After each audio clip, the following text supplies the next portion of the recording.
Il y a une chose que tu dois comprendre, c'est que tu demandes des choses à Dieu, tu demandes à ce qu'il te fasse voir des miracles.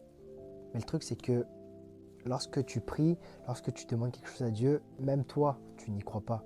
Ou bien lorsque tu pries, tu as toujours cette idée en tête, et si ça ne marche pas? Tu as toujours ce plan B. Moi, j'ai envie de te dire que lorsque tu pries, ça doit être le plan A. Il n'y a pas de plan B. Ça s'applique pour plein d'autres domaines dans la vie, tu sais. Lorsque tu fais quelque chose avec l'intention d'avoir une issue de secours, lorsque tu as l'intention de faire quelque chose avec un plan B derrière, entre nous, on sait que tu ne vas pas te donner à fond dans ton plan A. Donc c'est pareil, lorsque tu pries, tu demandes quelque chose à Dieu, tu veux qu'il réalise finalement tes prières. Mais moi, j'ai envie de te dire que ça ne se passe pas comme ça. Parce que si tu veux réellement que cela se fasse, il faut y croire. Tu sais, dans Marc chapitre 11, verset 24, il est dit « C'est pourquoi je vous le déclare, tout ce que vous demandez dans vos prières, croyez que vous l'avez reçu et cela vous sera accordé. » Tu sais, moi ce que je comprends dans ce passage-là, c'est qu'il y a 3 étapes dans la prière. Tout d'abord, prier. Donc, je pense qu'on fait tous ça bien, plus ou moins, on prie. La deuxième étape, c'est croire. Et la troisième étape, recevoir. Cela vous sera accordé.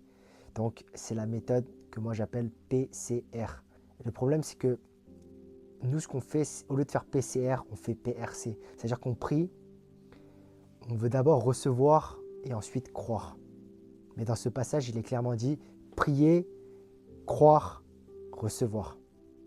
Donc, comme je disais, lorsque tu pries avec une intention d'une issue de secours derrière, finalement, tu n'y crois pas. Applique cette méthode-là, PCR dans ta vie, et ça va augmenter ta foi. Tu sais, la foi, c'est la ferme assurance de ce que l'on ne voit pas. Et le truc, c'est que beaucoup de gens n'arrivent pas à croire parce qu'ils ne voient pas. Et moi, j'ai envie de t'encourager pour te dire que Dieu est plus grand que tout ce que tu peux penser. Dieu est plus grand que tes problèmes. Il faut arrêter de dire à Dieu à quel point tes problèmes sont grands. Mais dis plutôt à tes problèmes à quel point Dieu est grand. Tu sais, la parole peut changer le monde. La parole peut vraiment changer le monde. Jésus, lorsqu'il guérissait des malades, des aveugles, finalement, c'est par la parole. Donc lorsque tu pries, crois que Dieu va le faire. Parce que Dieu est vraiment un Dieu fort.